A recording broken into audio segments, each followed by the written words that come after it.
Good morning students. बच्चों, हम लोग अंग्रेजी साहित्य में दूसरी पोएम डिस्कस कर रहे थे, पोएम्स बाय मिल्टन। आपको सबको पता है कि मिल्टन ने आपके सिलेबस में 2 पोएम दी है। मिल्टन के द्वारा लिखी हुई 2 पोएम आपके सिलेबस में हैं। एक का नाम था ऑन टाइम और दूसरे का ऑन शेक्सपियर 1630। बच्चों, हम लोग पहली मिल्टन की कविता पढ़ चुके हैं जिसका नाम था ऑन टाइम, और इस कविता में आपको सबको समझ में आ गया होगा कि ये उस वक्त की बात कर रहा है जिस वक्त वहाँ पर द्वेष, ईर्ष्या, दिखावा, छलावा, कपट, एक दूसरे को नीचा दिखाना आदि समय व्याप्त था। तो उस समय से कवि आग्रह करता था, उस समय से कवि रिक्वेस्ट करता है कि तुम यहाँ से चले जाओ, इतने तेज़ी से चले जाओ, इतनी जल्दी गुजर जाओ जितना गुजर सको, और जब आप गुजरोगे तो एक अच्छा समय आएगा, लोग यहाँ शांति से रहेंगे, प्यार से रहेंगे और हम फिर भगवान के समीप हो जाएंगे, है ना। तो ये पोएम हमने पढ़ी थी। आज हम उसकी सेकंड पोएम डिस्कस करने जा रहे हैं जिसका टाइटल है ऑन शेक्सपियर 1630। तो बच्चों, बहुत अच्छी पोएम है। एक्चुअल में क्या था बच्चों कि मिल्टन शेक्सपियर से इतना प्रभावित था, इतना इन्फ्लुएंस था कि वो शेक्सपियर के गुणों का बखान करता है। वो कहता है शेक्सपियर जो एक महान लेखक था, ठीक है, उसकी कविताएं एक दूसरे को प्रेरित करती है, हर किसी पोएट को प्रेरित करती है। तो वो अपने शेक्सपियर के बखान के लिए इस कविता में वो शेक्सपियर का बखान करता है, शेक्सपियर के गुणों को बताता है, और वो कहता है कि शेक्सपियर एक महान गुणवान व्यक्ति था जिनकी रचनाएं जो थी वो इस तरह से थी जैसे मणि हो, रत्न से परिपूर्ण हो, ठीक है। और शेक्सपियर की जो कविताएं हैं जो उसने लिखी है वो एक जीवन जीने के लिए लोगों को निर्देशित करती है, ठीक है। और शेक्सपियर ने सभी भावनाओं को छुआ है, एक भी चीज़ उन्होंने अनछुई नहीं रखी, ठीक है। और उन्होंने एक तरह से अपना एक ब्रांड बना लिया, नाम बना लिया, एक स्मारक बना लिया जो युगों युगों तक रुका रहेगा, युगों युगों तक जाना जाएगा ना। तो इसी तरह की बात मिल्टन करता है, ठीक है। उसको बहुत सारी उपाधियाँ देता है। हाँ, स्मृति का प्रिय पुत्र से कहता है, याद आने वाला कि हमेशा याद रहेगा शेक्सपियर। उसे महान उत्तराधिकारी कहता है साहित्यिक रचना का, ठीक है। वो इस तरह से मिल्टन जो है अपनी भावनाओं को व्यक्त करता है शेक्सपियर के प्रति, और शेक्सपियर का बखान करता है, उसके गुणों का बखान करता है कि वो ऐसा शख्स था कि जिसे लोग युगों युगों तक याद रखेंगे। जब तक ये सृष्टि रहेगी शेक्सपियर याद किए जाते रहेंगे, उनकी रचनाएं याद की जाती रहेगी, लोग पढ़ते रहेंगे, ठीक है। तो आज हम यही पोएम पढ़ने जा रहे हैं जिसमें मिल्टन शेक्सपियर का बखान करता है। वो कहता है कि शेक्सपियर को तो आवश्यकता ही नहीं है किसी मकबरे की, किसी स्मारक की, उसने तो अपना खुद का स्मारक ऐसा बनाया है जो लोग युगों युगों तक याद करेंगे। ठीक है बच्चों, तो ये आज हम पढ़ेंगे, तो तैयार हो जाएं। ऑन शेक्सपियर 1630 है ना। चलिए, मिल्टन के द्वारा शेक्सपियर का बखान आप लोग समझिए ना। चलिए बच्चों, स्टार्ट करते हैं। पहली लाइन गौर से समझिए ना, बहुत अच्छी पोएम बच्चों, बहुत अच्छी पोएम है, और इसकी भावनाओं को आप समझिए। अब आप ये समझ गए होंगे कि मिल्टन जो है शेक्सपियर के गुणों का बखान करता है, और वो कहता है कि तुम्हें तो आवश्यकता ही नहीं है कोई स्मारक, तुम्हारे लिए स्मारक बनाने की आवश्यकता ही नहीं है, मकबरा बनाने की आवश्यकता ही नहीं है। तुमने तो अपने रचनाओं से, अपने कविताओं से इतने बड़ा, इतना ऊंचा स्मारक बना लिया है कि लोग उसको भूल ही नहीं सकते। चलिए, तो कैसे बखान करता है, कैसे प्रभावित था हमारा मिल्टन शेक्सपियर से, तो शेक्सपियर के बारे में वो जो लिखता है उसको हम पढ़ेंगे ना। चलिए बच्चों, तैयार हो जाए। तो वो कहता है वोट नीड्स, अरे क्या आवश्यकता है, नीड्स आवश्यकता ना, क्या आवश्यकता है माई शेक्सपियर, मेरे शेक्सपियर को क्या आवश्यकता है। For his honoured bones the labour of an age in piled stones, और that his hallowed relics should be hid under a star y pointing pyramid।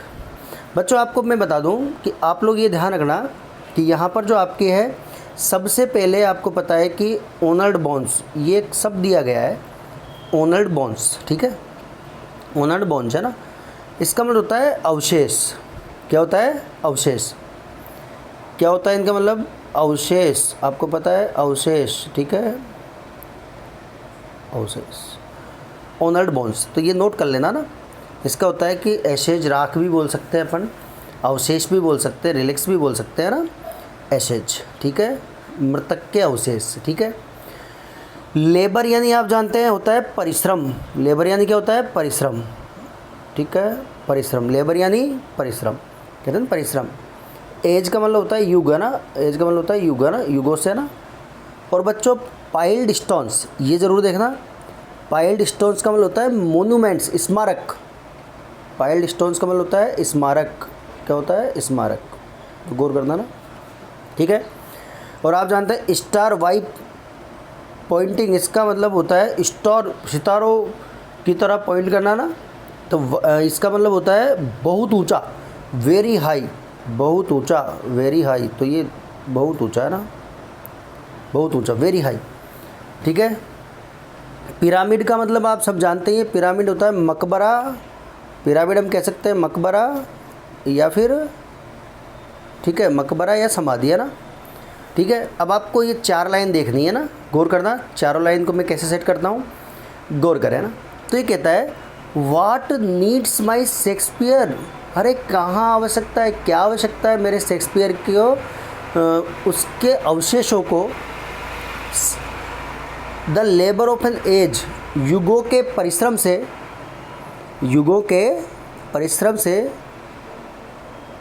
In piled stones, in piled stones मतलब उसके स्मारक में बदलने की, है ना, उसके स्मारक में बदलने की, उस, ठीक है, वो भी किसके ऊपर? बहुत ऊंचाई पर स्मारक बनाने की, ना, पिरामिड बनाने की, मकबरा बनाने की। तो यहाँ पर हम कह सकते हैं क्या आवश्यकता है मेरे शेक्सपियर की मृत्यु के बाद उसके अवशेषों को, उसके अवशेष के लिए वर्षों का परिश्रम करके, लेबर ऑफ एन एज, वर्षों का परिश्रम करके पत्थरों में स्मारक बनाने की क्या आवश्यकता है?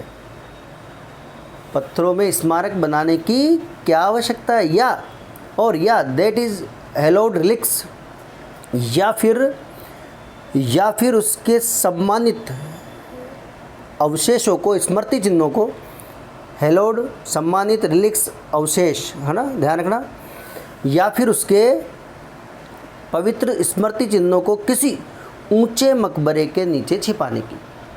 अंडर या नीचे, स्टार वाई पॉइंटिंग, ऊंचे पिरामिड मकबरे के नीचे छिपाने की।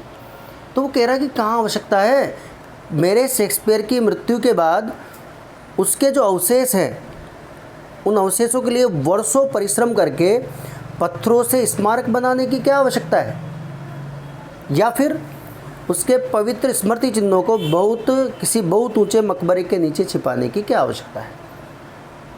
अरे उसको ज़रूरत नहीं है, वो कहता है कि मेरे शेक्सपियर को आवश्यकता ही नहीं है उसका पिरामिड बनाया जाए, उसका मकबरा बनाया जाए और बहुत ऊंचा उसका आसमान जितना ऊंचा उसका पिरामिड बनाया जाए, उसका मकबरा बनाया जाए ना, कोई आवश्यकता नहीं है ना। क्योंकि आप तो सब जानते हैं शेक्सपियर को काहे की आवश्यकता ही नहीं है। शेक्सपियर ने तो खुद अपना एक पिरामिड बना लिया रचनाओं के माध्यम से, ठीक है बच्चों। तो यहाँ पर ये चीज़ें याद रखना, पिरामिड यानी मकबरा हो गया, आप सब जानते हैं, इन इस मीनिंगों को याद कर लेना। पिरामिड का मतलब टॉम्ब, TOMB, पिरामिड नोट कर सकते हो आप।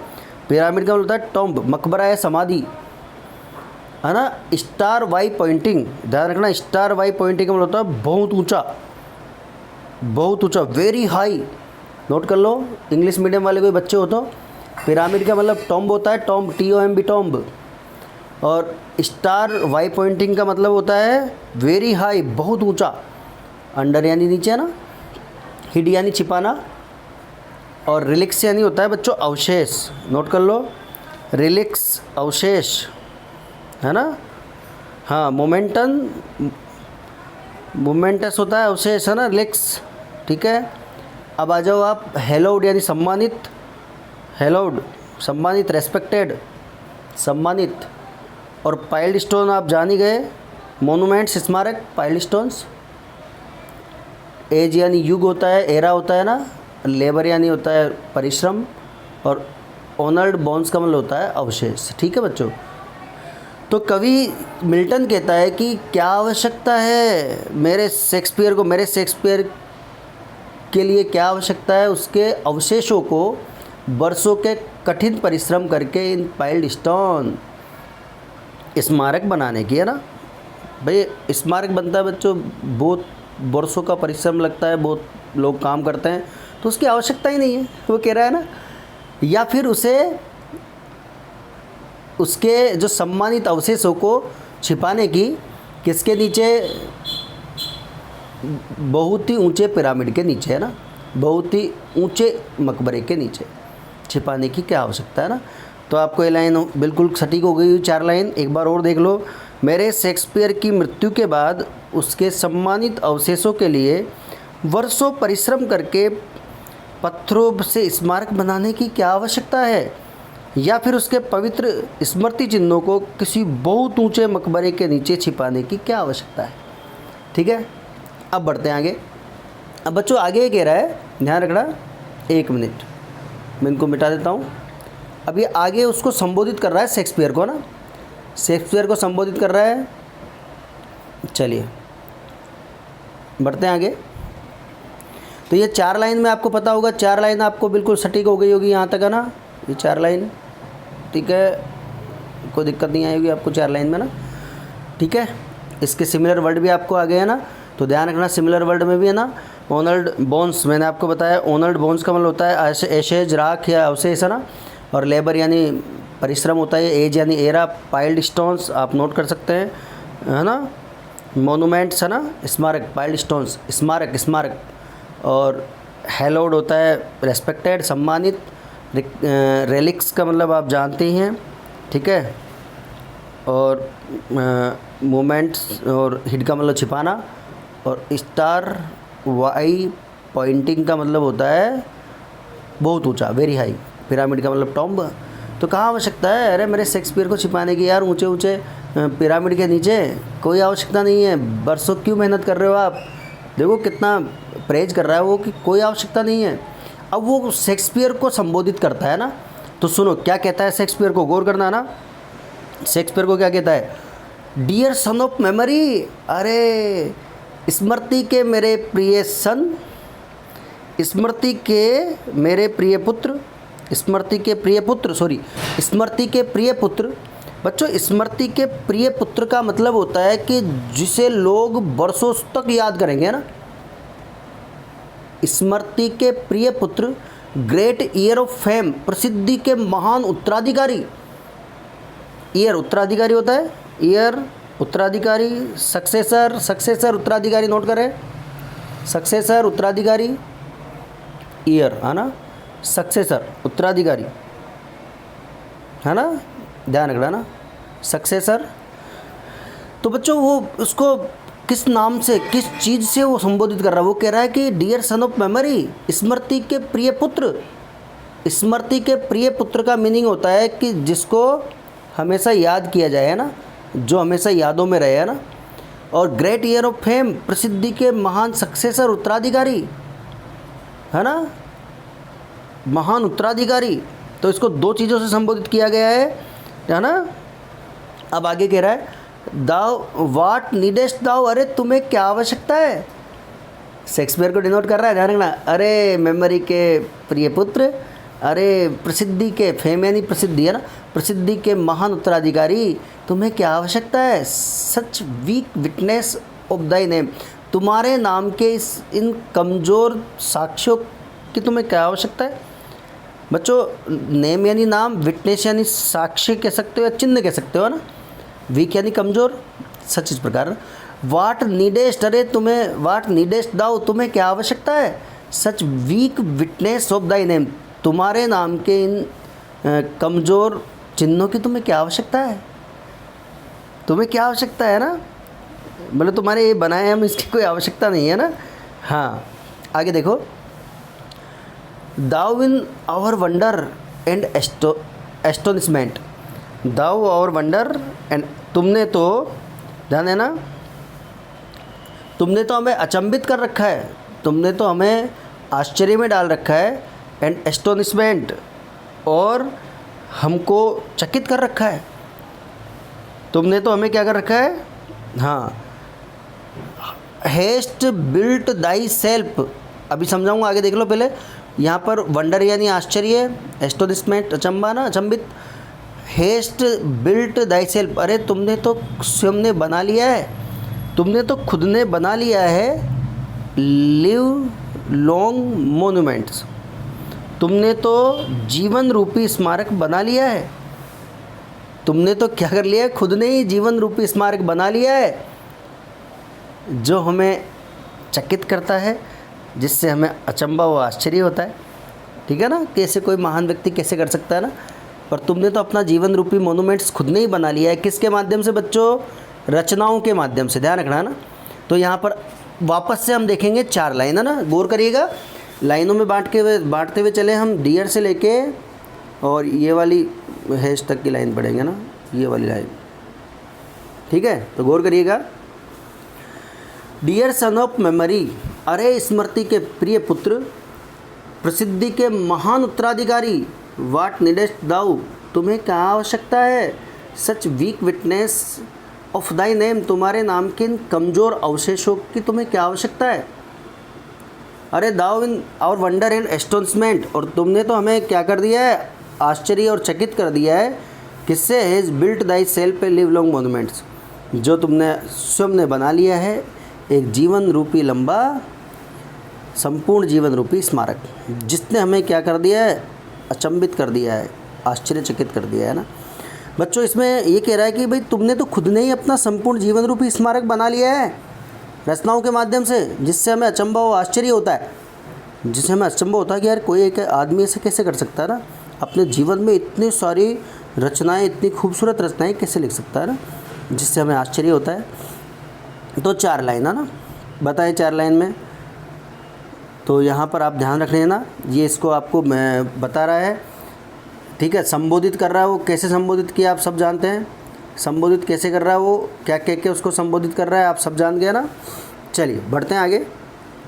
ठीक है, चलिए बच्चों, ठीक है, तो हम लोग ये 8 लाइन पढ़ चुके हैं, गौर करिएगा। और 8 लाइन में आप लोग गौर से देखिएगा, मैं बताता हूँ आपको। ये पूरी 8 लाइन हम पढ़ चुके हैं ना। ठीक है, यहाँ तब एक एक वर्ड का भी आपको पता होना चाहिए। लिव लॉन्ग मोन्यूमेंट्स का मतलब होता है संपूर्ण जीवन रूपी स्मारक। ठीक है, तो डियर सन ऑफ मेमोरी, स्मृति के प्रिय पुत्र, ग्रेट ईयर ऑफ फेम, प्रसिद्धि के महान उत्तराधिकारी, वाट नीडेस्ट नाउ, अरे तुम्हें क्या आवश्यकता है, such weak witness of thy name, तुम्हारे नाम के इन इस प्रकार के कमज़ोर साक्ष्यों की, चिन्हों की, है ना। दाउ इन और वंडर एंड एस्टोन मिसर, तुमने तो हमें चकित कर रखा है, चकित कर दिया है, आश्चर्य में डाल दिया है। किससे, हैस्ट बिल्ट दाई सेल्फ, जो तुमने खुद ने बनाया है ए लिव लॉन्ग मोन्यूमेंट, एक संपूर्ण जीवन रूपी स्मारक। बच्चों संपूर्ण जीवन रूपी स्मारक बनाने का मतलब है उसने खुद ने ही इतनी रचनाएं, इतनी अच्छी अच्छी रचनाएं लिखी है कि किसी को पत्थरों की स्मारक बनाने की आवश्यकता नहीं है।